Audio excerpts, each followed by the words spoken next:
Radio 1 ju prezanton ciklin e temave Mos u trishto. Thellohuni mbi universin. Abadeh ibn Samiti transmeton se ai e kishte dëgjuar të dërguarin e Allahut të thonte: kapuni pas xhihadit, përpjekjes në rrugën e Allahut, sepse është ndër dyert e xhenetit. Përmes tij Allahu largon ankthin dhe shqetësimin. Efekti që ka xhihadi në rrugën e Allahut mbi dikë është diçka të cilën ne mund mos e pranojmë, por këtë e bën ndërgjegja jonë. Sa herë shpirti shmang luftimin e së keqes, frika dhe ankthi i tij rriten, por nëse lufton për hir të Allahut, ai ja shndron frikën dhe ankthin në lumturi, forcë dhe trimëri. Luftoni ndaj tyre. Allahu i dënon dhe imposht ata përmes jush, e juve ju ndihmon kundër tyre dhe shëron zemrat e besimtarve dhe mënjanon brengat nga zemrat e tyre. Ndaj xhihadi në rrugën e Allahut është një nga kurat më të mira për të luftuar ankthin, pikëllimin dhe shqetësimin, dhe Allahut i kthehemi për ndihmë. Thellohu. Shihni për rrotull shenjat e pranishme në universin rreth jush: libri, pema, lulja, mali, toka dhe qielli, dielli dhe hëna, dita dhe nata. Të gjitha ju kujtojnë krijuesin e gjithësisë. Kështu imani juaj do të forcohet dhe po kështu shkalla juaj e devotshmërisë. Kurani thërret: ndaj nxirrni mësim, o ju që keni sy. Një filozof i huaj që pranoi Islamin tha: sa herë që kaplohesha nga dyshimet, vështroja botën e krijimit. Shkronjat e këtij libri flisnin për mrekulli dhe mjeshtrit përsosur. Atëherë besimi im jo vetëm që kthehej në normal, por edhe rritej. Ndiq proces gradual dhe planifikim. Shaukani ka thënë: disa dietarë më këshilluan që s'duhet heq dorë nga të shkruarit, dhe nëse kjo do të thonte të shkruaja 2 reshta në ditë, veprova në përputhje me këtë këshill dhe ja korra frytet. Dhe ky është kuptimi i hadithit: vepra më e mirë është ajo që vazhdohet, qoftë edhe diçka e vogël. Thuhet se pikat e mbledhura bëjnë rëken. Kur duam të arrijmë gjithçka për një herësh, bëjmë vetëm lëmsh. Pastaj vinë mërzitja, lodhja dhe më e keqe se të gjitha, braktisja e veprimit. Po t'i bënim punët hap pas hapi, duke i ndarë në etapa, do të arrinim shumë më tepër. Thellohuni mbi namazin. Jemi urdhëruar ta kryejmë atë 5 herë në ditë. Intervalet midis vakteve lejojnë që të bëhen gjëra të tjera dhe i japin mundësi besimtarit të ketë entuziazëm. Mirë po sikur vaktet të ishin mbledhur në një kohë, besimtari do të ishte mërzitur. Kuptimi i një hadithit veçantë është se një person që e shtyn kalin e tij të sforcohet në një udhtim të gjatë, jo vetëm që do të ketë stërmunduar kafshën e tij të udhtimit, por nuk do të mbërrijë në vendsynimin e tij. Përvoja e shumë njerëzve tregon se ai që punon rregullisht për periudha të caktuara kohe arrin më shumë se ai që përpiqet të bëjë gjithçka për një herësh. Një gjë që e kam dëgjuar nga dietarët më ka vletur shumë. Namazi na e organizon kohën. Kjo del nga një ajet kuranor. Sepse namazi është obligim i caktuar për besimtarët. Nëse besimtari i shpërndan detyrimet e tij fetare dhe jo fetare rreth çdo namazi, do të gjente kohën e tij të bekuar. Për shembull, nëse një student musliman e ndan kohën pas sabahut për memorizim, kohën pas drekës për lexim dhe frekuentim të rretheve studimore, kohën pas ikindis për punë kërkimore, kohën pas akshamit për vizita dhe çlodhje, e kohën pas jacis për lexim të çështjeve bashkohore dhe qëndrim me familjen, ai do të arrinte shumë. Kurani na fton për t'u thelluar. O ju që besuat, Nëse keni frikë Allahun, ai do të vërë udhëzim në zemrat tuaja për ju, do t'ju mbulojë të këqijat dhe do t'ju falë mëkatet. Allahu është dhurues i madh. Mos jini të çrregullt në çështjet tuaja. Borxhi, përgjegjësitë financiare dhe faturat për të paguar luajnë rol madhor në shkaktimin e trishtimit dhe ankthit.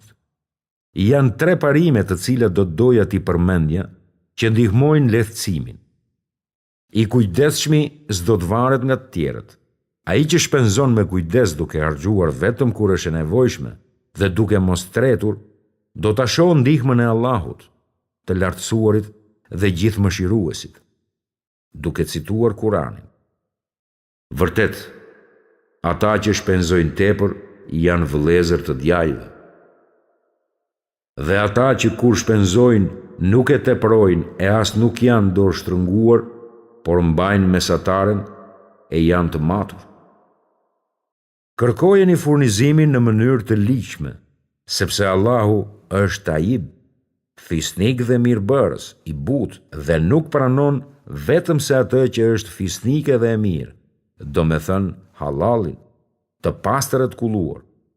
Dhe Allahu nuk e bekon fitimin e arritur në mënyrë të zhdrejtë dhe të paligjshme. Kurani fisnik paralajmëron: e madje edhe nëse të habit shumimi i së keqes.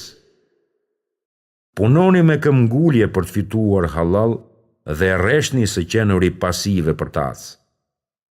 Kur sahabiu Abdurrahman ibn Aufi migroi në Medinë, ai nuk mori asgjë me vete. Një nga ensarët e Medinës i ofroi gjysmën e pasurisë sepse pejgamberi vendosi vllazërimin midis tyre. Ibn Aufi e refuzoi ofertën bujare dhe thjesht u përgjigj: më trego ku është pazari.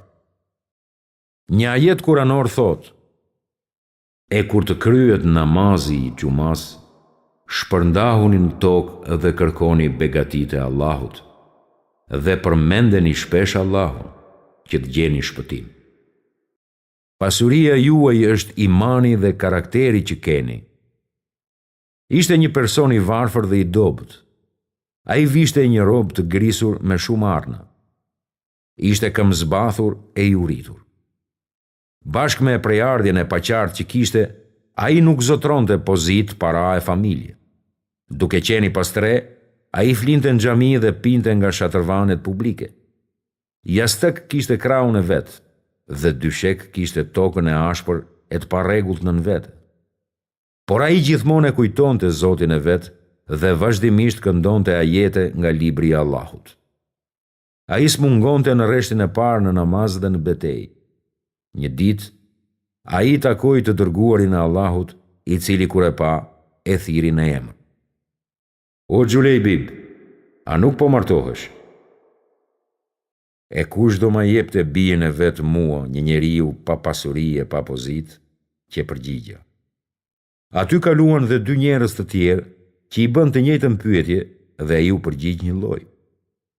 I dërguari i Allahut i tha: o Xhulejbib, shko te filan ensar dhe i thuaj: i dërguari i Allahut të dërgon selam dhe të kërkon të më martosh me bijen tënde.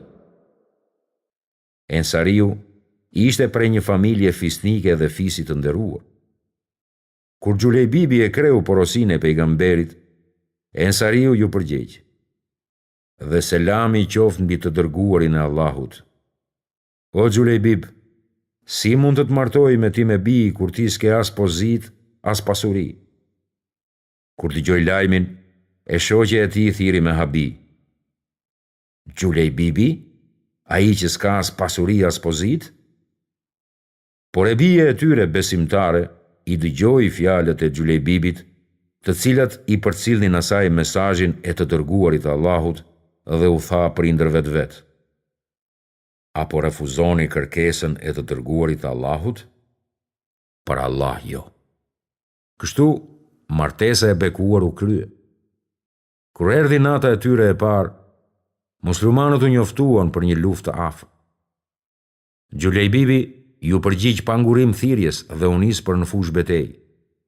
Ai ja doli të vriste 7 pagan me duart e tij e pastaj ra dëshmor. Ai e përqafoi vdekjen i kënaqur me Allahun dhe të dërguarin e tij, dhe i kënaqur me moralin për cilin flijoi jetën. Pas betejës, i dërguari i Allahut po pyeste për të rënët. Njerëzit filluan ta informonin për dëshmorët, por ata nuk e përmendën Xhulejbibin, për shkak të qenit të tij jo i njohur. Mirë po, i dërguari i Allahut e mbajti mend dhe tha: "Por mua më mungon Xhulejbibi." Ai gjeti trupin e Xhulejbibit me pluhurin që i mbulonte fytyrën. Ai ja pastroi fytyrën nga pluhuri dhe tha: "Vrave 7 dhe pastaj u vrave. Ti je prej meje dhe unë jam prej teje."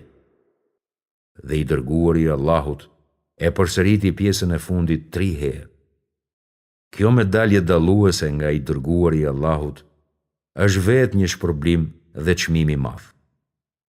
Vlera e Xhulejbibit ishte imani dhe dashuria e tij për të dërguarin e Allahut, bashkë me parimin për të cilin dha jetën. Kushtet e tija modeste dhe emri jo në zë i familjes nuk e penguan nga nderi madh që ju dhurua. Me mjetet e tij të pakta, ai arriti gradën e dëshmorit, kënaqësi dhe lumturi për këtë botë dhe për jetësinë. Një ajet thot: "Janë të gëzuar me atë që u dha Allahu nga të mirat e tij. Dhe atyre që kanë mbetur ende pa ju bashkuar radhëve të tyre, u marrin si ariqe se për ta nuk ka as frikë dhe as kanë pse të brengosen." Lumturia e sahabëve. Shokët e pejgamberit më të butë dhe të fundit ishin të bekuar në shumë mënyra. Ata morën si ariqe gjatë jetës së tyre. Kalifi i parë, Ebu Bekri, u lavdërua në ajetin: "Dhe i devotshmi do të jetë larg tij, ai që i jep pasurinë e vet dhe pastrohet." Kalifi i dytë, Umeri, mori si ariqe nga pejgamberi në një hadith: "Pash një kështjell të bardhë në xhenet. Pyeta se kujt i përkiste dhe mu tha se ishte e Umer ibn el-Hatabit." Për kalifin e tretë, Uthmanin, ishte duaja e të dërguarit të Allahut: "O Allah, falja Uthmanit mëkatet e tij të shkuara dhe të ardhshme." I dërguari i Allahut e përshkroi kalifin e katërt, Aliun, me fjalët e mëposhtme: "Ai është një njeri që do Allahun dhe të dërguarin e tij, dhe i cili duhet nga Allahu dhe i dërguari i tij." Lidhur me Sad ibn Muadhin, i dërguari i Allahut ka thënë: "Arshi i të plot mëshirshmit u tund për të." Dhe ai tha për Handhalen kur vdiq: "Melekët e gjithë mëshiruesit e lanë atë." Mjerimi i jo besimtarëve. Ja se ç'thot shpallja për disa nga jo besimtarët e njohur. Faraoni, tirani i kohës së profetit Musa. Ata i nënshtrohen zjarrit mëngjes e mbrëmje, e ditën e Kiametit u thuhet engjëjve. Idhtarët e faraonit futini në dënim më të rëndë. Karuni, pasaniku më i kamur i kohës vet. Ne e bëm tokën ta glabëronte atë dhe pallatin e tij. El Velid ibn Mugire, prisi Kurejshit. Atë do ta ndrydh me një dënim të rëndë e të padurueshëm. Umeje ibn Alefin, liderin e njohur të Kurejshve. Mjerë për secilin që ofendon dhe përqesh njerëzit. Ebu Lehebin, u shkatërofshin duart e Ebu Lehebit dhe i shkatëruar qoftë ai. Elas ibn Vailin, një tjetër prijes Kurejshit. Jo, nuk është ashtu.